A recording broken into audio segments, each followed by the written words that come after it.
اعوذ باللہ من الشیطان الرجیم بسم اللہ الرحمن الرحیم۔ شروع اللہ کے نام سے جو بڑا مہربان نہایت رحم فرمانے والا ہے۔ السلام علیکم dear readers, welcome to my YouTube channel. I am Sehar Ali Qureshi. امید ہے آپ سب خیریت سے ہوں گے اور میں بھی بالکل ٹھیک ٹھاک ہوں، شکر الحمدللہ۔ اللہ تعالیٰ آپ سب کو ایمان کی بہترین حالت میں رکھے۔ حاضر ہوئے ہیں ہم آج آتش عالم ناول کی ایک نئی قسط کے ساتھ۔ قسط کو شروع کرنے سے پہلے ہمیشہ کی طرح آپ سب سے میں منت سماجت کرتی ہوں کہ میرے چینل کو سبسکرائب کریں اور کمنٹ لازمی کیا کریں۔ تو چلیں بڑھتے ہیں ہم قسط کی جانب۔ بسم اللہ الرحمن الرحیم۔ آتش عالم از قلم سحر علی قریشی، قسط نمبر 41۔ عالم نہیں آئے ابھی تک؟ ڈائننگ ہال میں داخل ہوتے سحر نے روحیل سے پوچھا۔ آج 2 دن ہو گئے تھے اور ہاتھ نہ گھر آیا تھا نہ ہی اس نے کوئی کال کی تھی۔ کیا وہ اتنا لاپرواہ تھا؟ اسے دکھ ہوا۔ دراصل وہ اسے بہت یاد کر رہی تھی، اس کی کمی کو محسوس کر رہی تھی۔ کوشش کرنا آج کے بعد میرے سامنے کم ہی آنا، کیونکہ میں تمہیں دیکھنا نہیں چاہتا۔ پھر یاد آیا اسے ہاتھ کا کہا جملہ۔ تو کیا وہ اس لیے خود ہی منظر عام سے غائب ہو گیا تھا کیونکہ سحر اس کے سامنے جا رہی تھی؟ اس سوچ نے اسے مزید آرزدہ کر دیا۔ بیٹی آ جائیں گے، ایک ضروری کام سے گئے ہیں، روحیل نے نرمی سے جواب دیا اور وہ بنا کوئی رد عمل دیے بے تاثر سی جا کر ہاتھ کی کرسی پر بیٹھ گئی۔ رخسانہ بھی نے کھانا سرو کیا اور وہ بسم اللہ پڑھ کے کھانے لگی۔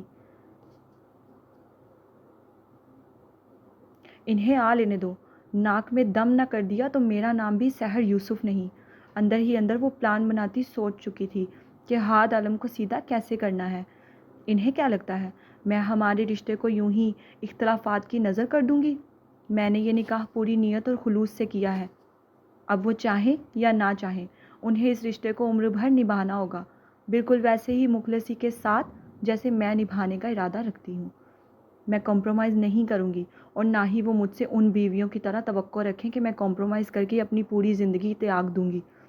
زبردستی یا جیسے بھی انہوں نے نکاح کیا، اب انہیں اپنی ذمہ داریوں کو بھی اون کرنا ہوگا۔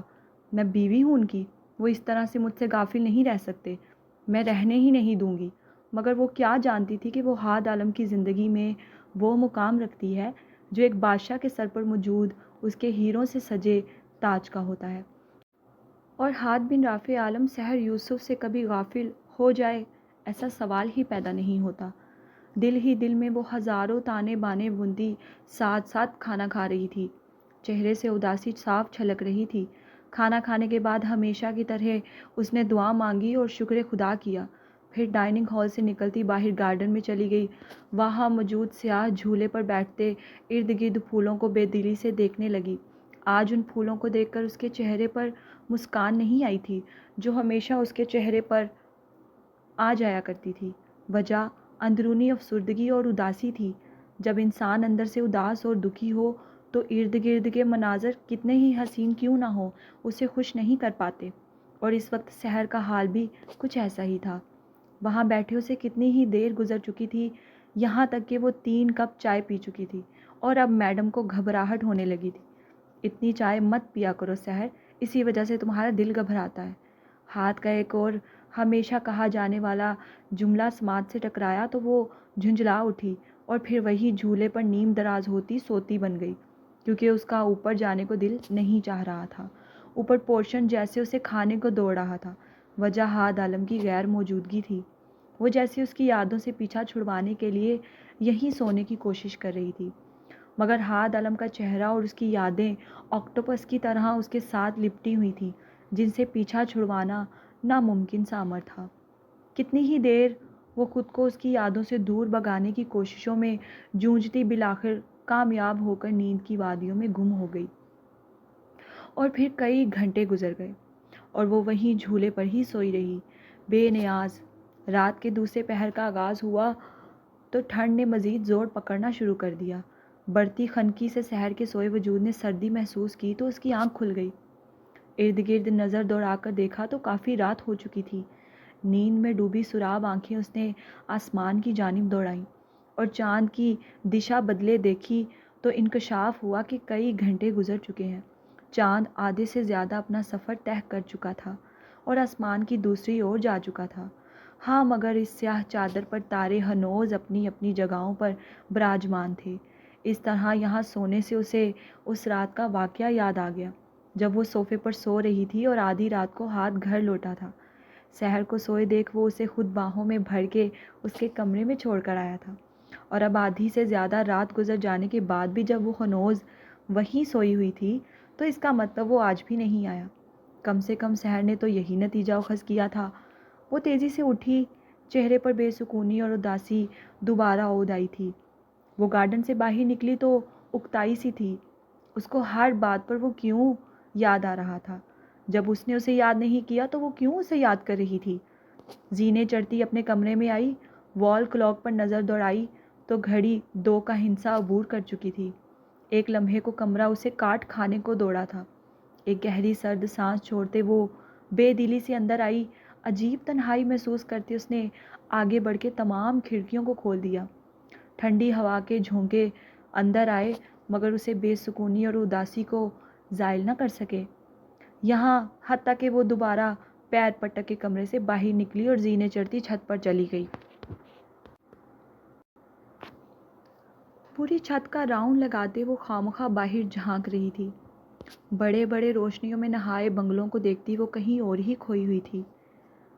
پھر وہ ولا کے آگے ریلنگ پر کھڑی ہو گئی اور جیسے ہی نیچے نظر پورچ پر پڑی تو دنگ رہ گئی۔ نیچے ہاتھ کی گاڑی کھڑی تھی۔ یہ دیکھ سحر کے چہرے پر بیک وقت کئی تاثرات اجاگر ہوئے، خوشی کے، حیرانگی کے، غصے کے۔ اس کا مطلب وہ آ گیا تھا۔ سحر خوشی سے کھلکھلا اٹھی، جیسے ہاتھ کی گاڑی نہیں عید کا چاند دیکھ لیا ہو۔ کھل کر مسکراتی وہ چیختی نیچے جانے لگی مگر قدم سیڑھیوں پر ہی ایک سوچ نے تھام کر روک دیے۔ چہرے کی مسکراہٹ پل میں ختم ہوئی اور سفید پیشانی پر بل نمودار ہوئے۔ وہ عشاء کے بعد سے گارڈن میں تھی اور وہ ایک بار بھی اسے دیکھنے یا ملنے نہیں آیا۔ تو کیا وہ سچ میں اسے دیکھنا نہیں چاہتا؟ سحر کی سراب آنکھیں فوراً نم ہوئیں۔ لب بھیجتے وہ مٹھیاں بھی بھیج گئی۔ گرم سیال آنکھوں سے بہہ کر رخساروں کو تر کر گیا، مگر اگلے لمحے وہ انہیں رگڑتی نیچے کی جانب بڑھی اور تن فن کرتی اگلے لمحے وہ ہاتھ کے کمرے پر تھی۔ مجھے بے سکون کر کے پریشان کر کے میں کرنے دیتی ہوں آرام انہیں۔ اس نے دانت پیس کر دروازہ جھٹکے سے کھولا جو حسب توقع ان لوک تھا۔ پیر پٹکتی اندر آئی، دیکھا تو وہ مستری بقول سحر کے گہری نیند میں سو رہا تھا۔ چہرے پر سکون تھا، سیاہ آنکھیں بند تھی، کندھے کی پٹی کھلی ہوئی تھی۔ سحر نے ابروڑ چکا کر داد دی، تو موصوف کیا علاج کرانے گئے تھے؟ اپنا جو صحیح ہو کر واپس آئے ہیں؟ جبڑے بھیج کر سوچتے اگلے لمحے وہ جو سحر کی جانب ہی کروٹ کے بل لیٹا سو رہا تھا، جھٹکے سے اس پر سے کمفرٹر ہٹا گئی۔ ایک بار بھی مجھ سے نہیں ملے، نہ فون کیا، نہ 2 دن گھر آئے۔ آپ کی نیند کی تو میں ماں بہن ایک کرتی ہوں، ابھی کے ابھی۔ میری کوئی فکر نہیں میں کس حال میں ہوں۔ وہ دانت کچکچاتی اپنے آپ سے سرگوشیوں میں لگی تھی اور دیکھ خونخوار نظروں سے ہاتھ کو رہی تھی۔ حیاتی عالم! پھر لب بگاڑ کر اس نے ہاتھ کی نقل اتاری اور عجیب چہرہ بنایا۔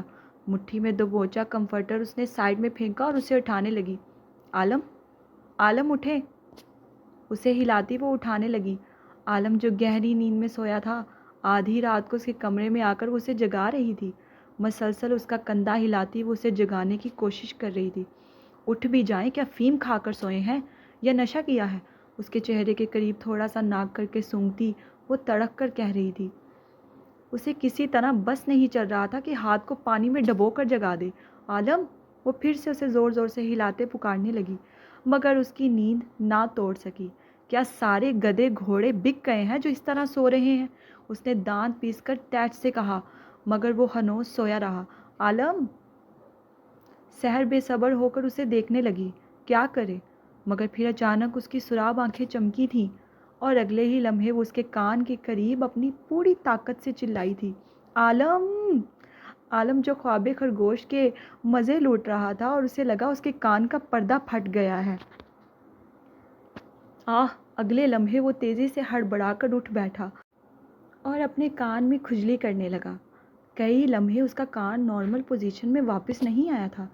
چند پلوں کے بعد نیند سے بوجھل آنکھوں کو اٹھا کر ناگواری سے اس نے اپنے سامنے دیکھا اور سامنے ہی مادام بکھرے بالوں کے ساتھ کندھے پر دوپٹہ ڈالے وہ چڑیل کی سی اس کے سامنے ہی کھڑی تھی۔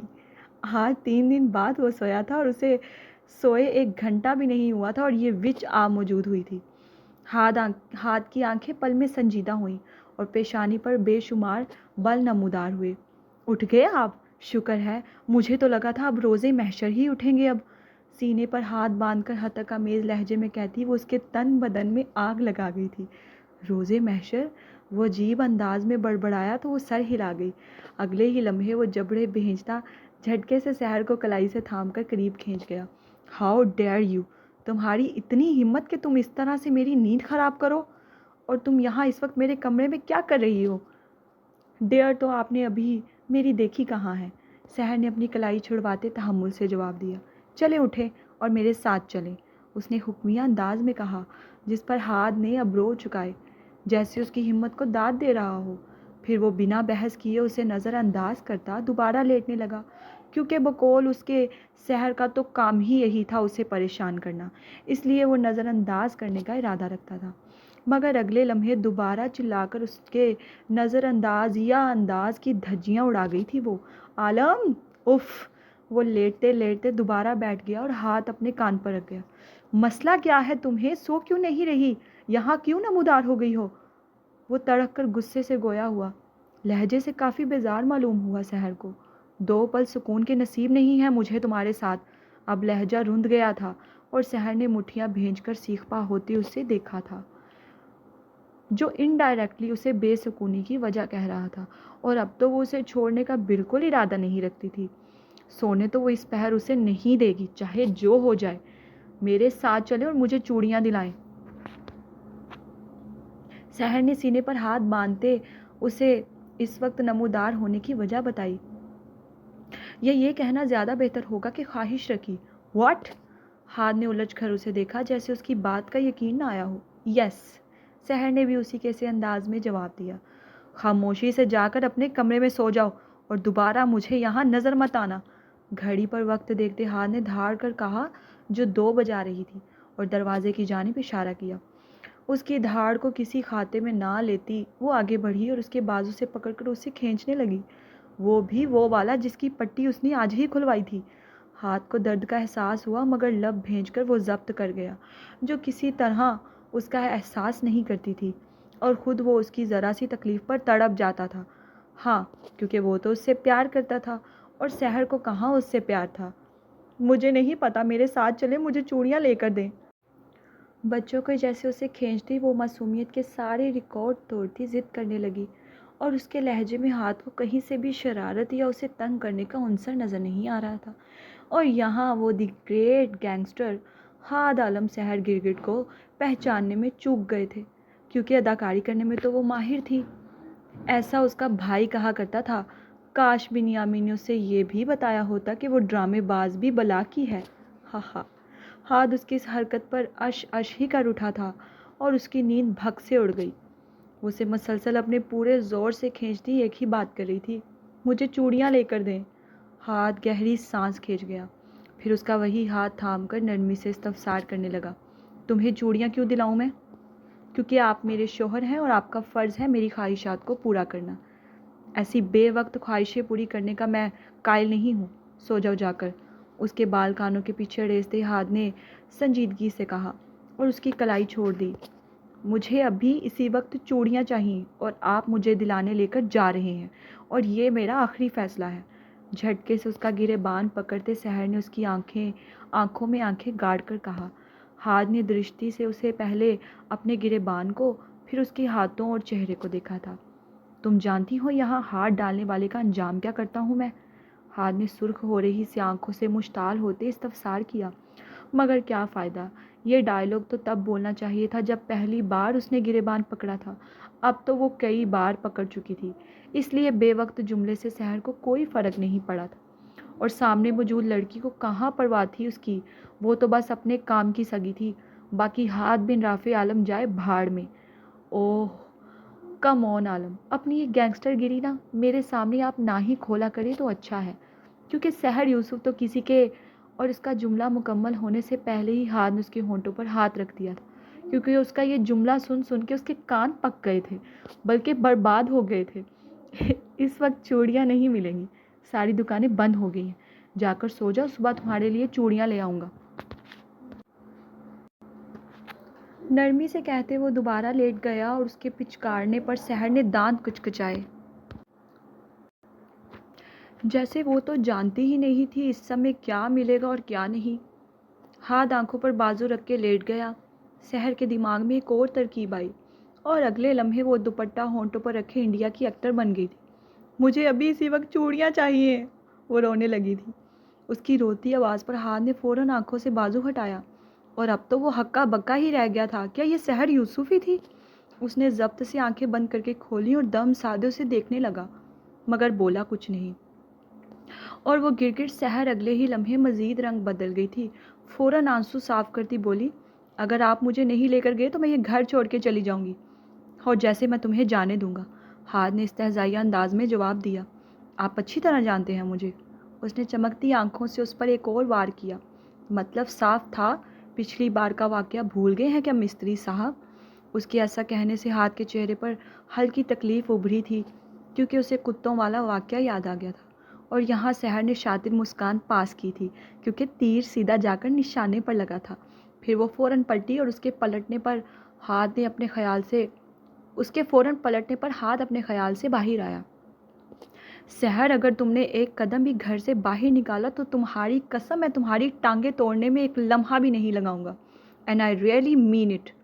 وہ اشتعال سے چلایا تھا، جبکہ رخ موڑ کے کھڑی سحر اس کے جملے پر بیزار سی شکل بنائے کھڑی اپنا پیر جھلا رہی تھی، اور ساتھ ہی ساتھ اس کی نقل بھی اتار رہی تھی۔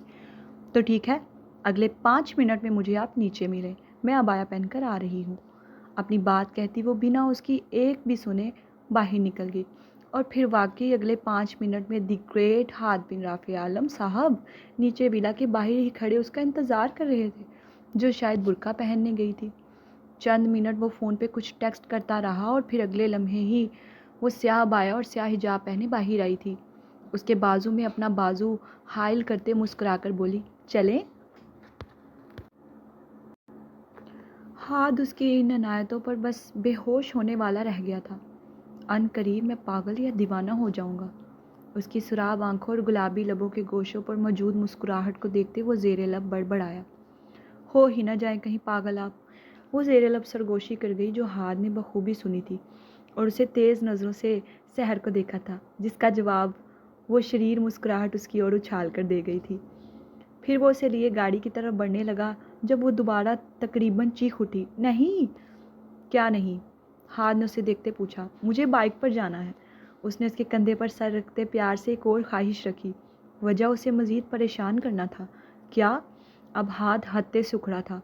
جی، زور سے سر ہلاتی وہ مسلسل مسکرا کر اسے چت کر رہی تھی، اور وہ اس کی بات مانتا چلا جا رہا تھا۔ سیاہ آنکھیں نیند سے بھری ہوئی تھیں، مگر اس کی بیوی سے بڑا اس کی نیند کا کوئی دشمن نہیں تھا۔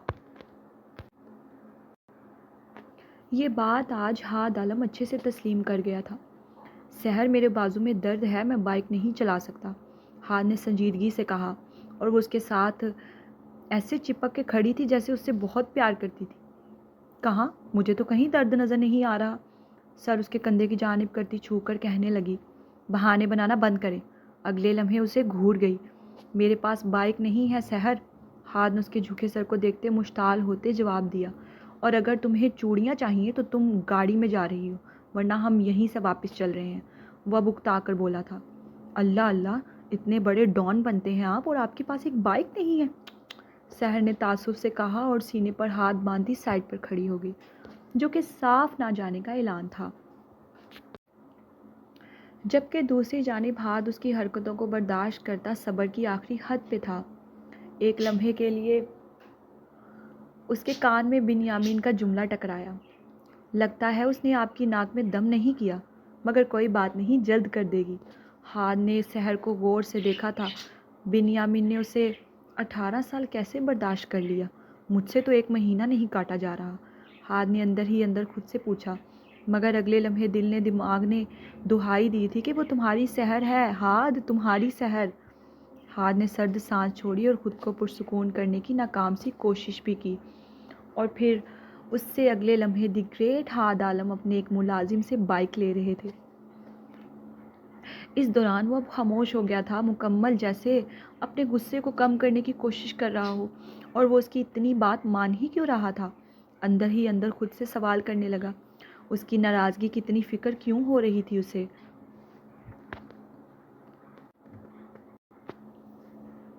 دوسری طرف سحر کو یہ خاموشی طوفان آنے کی ہلکی سی رمق لگ رہی تھی، مگر وہ اس طوفان سے نبٹنا خوب جانتی تھی، کیونکہ اسے پتہ تھا کہ ہاتھ اسے کبھی نقصان نہیں پہنچا سکتا۔ اس بات کا وہ پختہ یقین رکھتی تھی، اور اسی بات کا خوب فائدہ بھی اٹھا رہی تھی۔ بائک ویلا سے باہر نکالتا وہ اب سٹارٹ کر کے اسے سرخ نظروں سے دیکھنے لگا، جو تیزی سے مسکرا کر اچھلتی اس کے پیچھے بیٹھ گئی تھی، اور پھر دونوں بازو اس کی کمر کے گرد زور سے باندھ کر اس کی پشت پر رخسار ٹکا چکی تھی۔ ہاتھ اس کے اچانک اپنے اتنا قریب ہونے پر حیران ہو رہا تھا۔ وہ اس کے ساتھ ایسے بار بار بے تکلف ہو رہی تھی جیسے ان کا رشتہ بہت ہی اچھا اور سموتھلی چل رہا تھا، اور وہ دونوں ایک ہیپی میرڈ لائف گزار رہے تھے، اچھے میاں بیوی کی طرح۔ اس کے یہ بدلتے رنگ ہاتھ بن رافع عالم کی سمجھ سے باہر تھے۔ وہ سحر عاد عالم کو سمجھنے سے قاصر ہو رہا تھا۔ وہ جتنا اس سے دور بھاگ رہا تھا، وہ اتنا ہی اس کے قریب آتی اسے خود میں الجھاتی چلی جا رہی تھی۔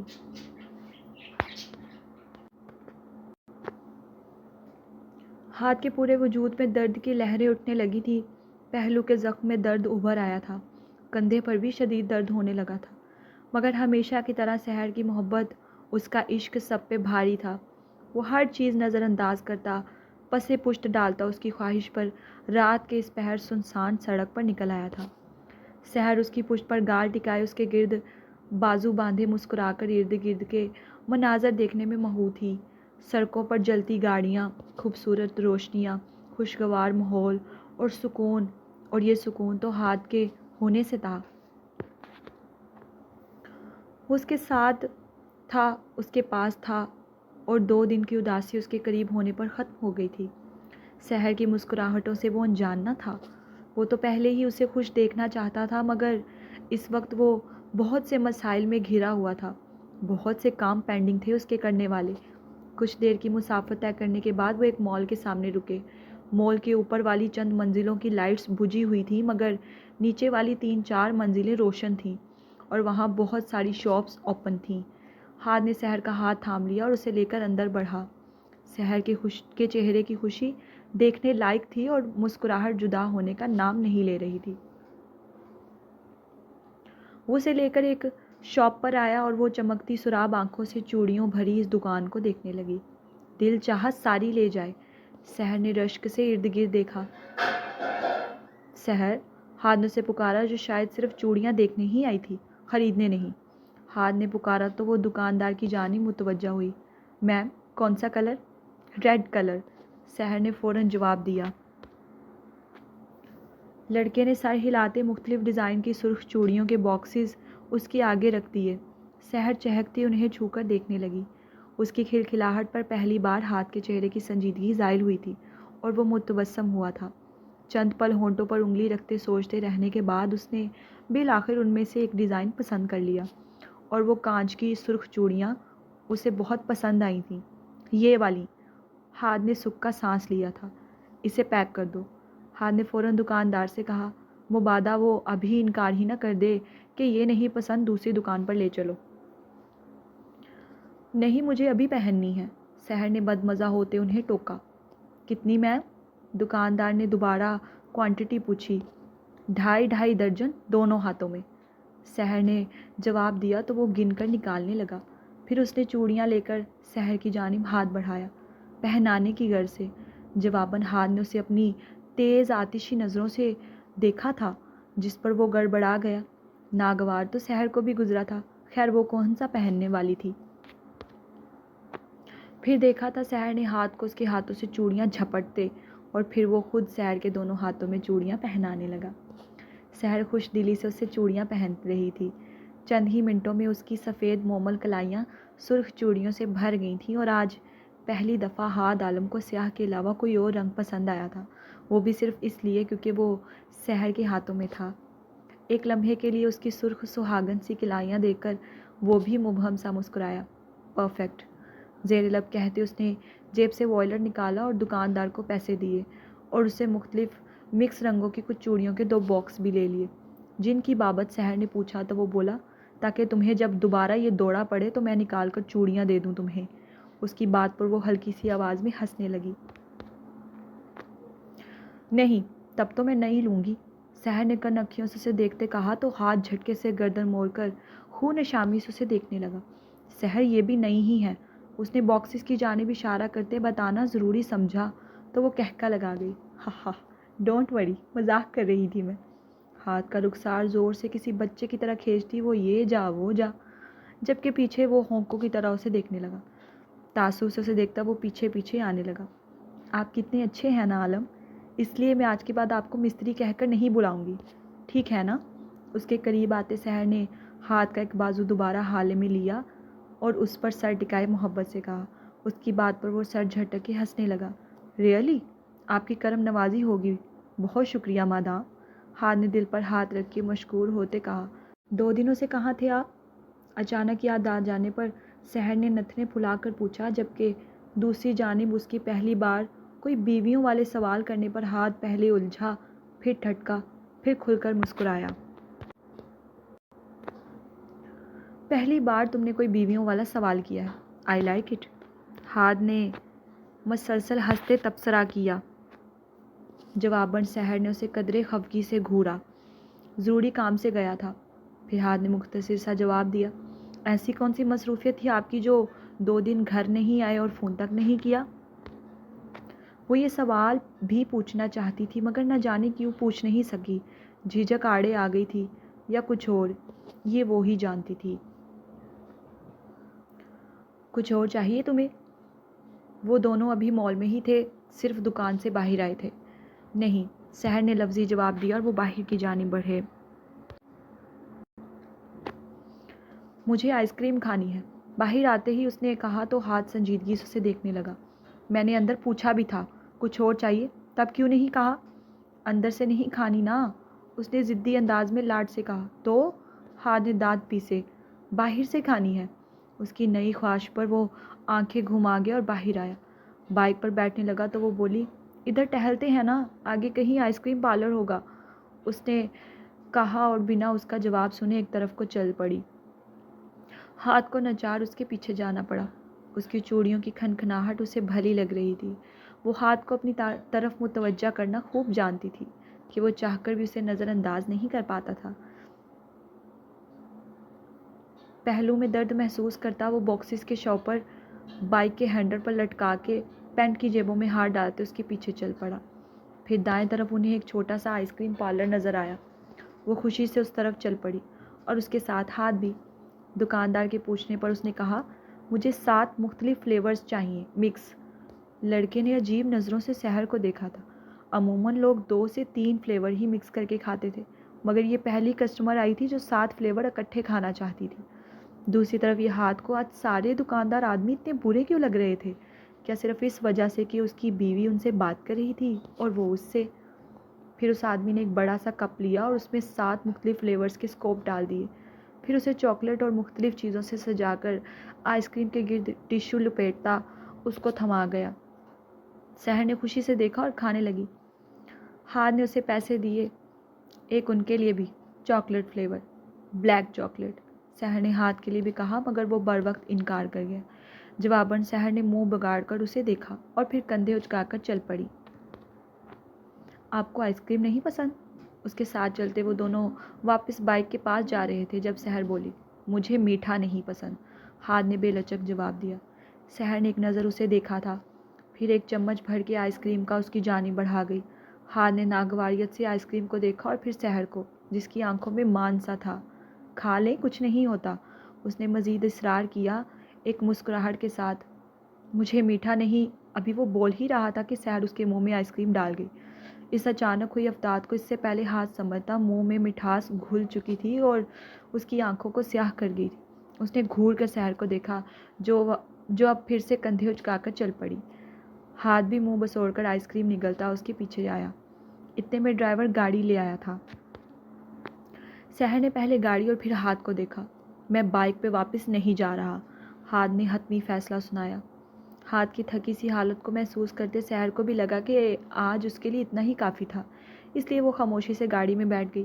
ہاد نے باکسز بھی گاڑی میں رکھے، ڈرائیور بائک پر بیٹھ گیا اور ہاد اور سحر گاڑی میں۔ ہاد نے گاڑی سٹارٹ کی اور گھر کی طرف موڑی۔ اس دوران وہ آئس کریم کھاتی سحر کو عجیب نظروں سے دیکھنا نہیں بھولا تھا۔ وہ کیسے اتنا میٹھا کھا سکتی تھی، وہ سوچ کے رہ گیا۔ جتنا تم میٹھا کھا رہی ہو کہیں تمہیں شوگر ہی نہ ہو جائے، ہاد نے شرارت امیز کہا، جس پر سحر منہ کھولے اسے دیکھنے لگی۔ پھر دو بدو بولی، ہو بھی گئی تو کیا ہوا، آپ ہیں نا علاج کروانے کے لیے میرا، کافی پیسے ہیں آپ کے پاس۔ اس کی بات پر وہ سر پیچھے سیٹ کے ساتھ لگا کر ہنسنے لگا۔ یہ بھی خوب کہا تم نے۔ سحر نے ایک اور چمچ اس کے منہ کی جانب بڑھایا۔ سحر، اب کی بار ہاد نے احتجاج کیا تھا، مگر پھر ناچار کھا بھی لیا، کیونکہ سحر کا چمکتا چہرہ وہ مانند نہیں پڑنے دینا چاہتا تھا۔ وہ اس کے رویے کو دل پہ لیتی تھی۔ آہستہ آہستہ آپ کو بھی عادت ہو جائے گی چائے اور میٹھے کی، کہتے وہ اس کے قریب کھسکی۔ نو وے، سوال ہی پیدا نہیں ہوتا۔ ہاد نے فوراً نفی کی۔ دیکھ لیجیے گا، تم بھی دیکھ لینا۔ ہاد نے بھی ترکی بہ ترکی کہا، مگر یہ کیا؟ وہ ایک اور چمچ اسے کھلا گئی۔ اب ہاد جھنجھلا اٹھا تھا۔ مجھے نہیں کھانی یار، تم کھاؤ، مجھے میٹھا نہیں پسند، وہ بے بس سا بولا۔ ہا ہا ہا۔ اس کی حالت پر سحر کا کھنک دار قہقہ گاڑی میں گونجا تھا۔ وہ دراصل میرا پیٹ بھر گیا ہے اور یہ ضائع ہو جائے گی، اس لیے آپ کو ہی ختم کرنی ہوگی۔ وہ خود سیانی ہوتی کہہ کر لاڈ سے اس کے کندھے پر سر رکھی۔ دور ہو کر بیٹھو، دور۔ ہاد نے مصنوعی گھوڑی سے نوازتے تنبیہ کی، جبکہ وہ ڈھیٹ بنی زہریلی مسکراہٹ اچھالتی مزید قریب ہو گئی۔ ہاد لب بھینچوں سے دیکھنے لگا۔ پلیز کھا لینا، آپ تو میرے اچھے عالم ہیں نا۔ سحر نے اسے پچکارا اور پھر اسے بچی ہوئی آئس کریم کھلانے لگی، اور ہاد صاحب خاموشی سے دل پر پتھر رکھ کے کھانے لگے۔ تم سے کس نے کہا تھا 7 اسکوپس لینے کے لیے؟ 3 لوگوں کی آئس کریم لی ہے تم نے، تو کھائی کہاں سے جائے گی؟ دانت پیس کر بڑبڑاتا وہ اب بہت میٹھی آئس کریم کھا رہا تھا، وہ بھی صرف اس لیے کہ وہ اپنے ہاتھوں سے اسے کھلا رہی تھی، اور سحر یوسف کے ہاتھ ہاد عالم کبھی جھٹک نہیں سکتا تھا، وہ ایسا سوچ بھی نہیں سکتا تھا۔ تقریباً 1 گھنٹے بعد وہ دونوں واپس لوٹے تھے۔ سحر کے دونوں ہاتھ سرخ کانچ کی چوڑیوں سے بھرے ہوئے تھے، جبکہ جن کے آگے اس نے سرخ گلاب کے گجرے بھی پہن رکھے تھے۔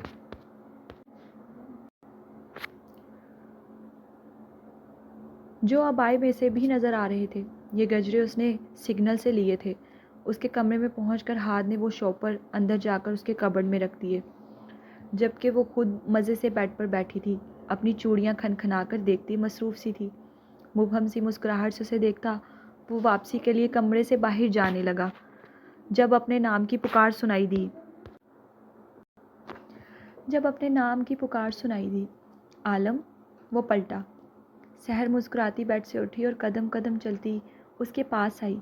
ہاتھوں میں پہنی سرخ چوڑیاں چھن چھن کر رہی تھیں، جو کمرے کی خاموشی میں خوبصورت ارتاش پیدا کر رہی تھیں۔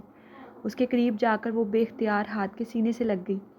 ہاتھ کو اس سے اس چیز کی توقع ہرگز نہیں تھی، جس وجہ سے وہ اپنی جگہ ساکت و جامد ہو کر رہ گیا تھا۔ دل بھی ایک جگہ رک کر اس لمس کو محسوس کر رہا تھا۔ تھینک یو، زیر لب مسکرا کر کہتی وہ اس سے پہلے پیچھے ہوتی۔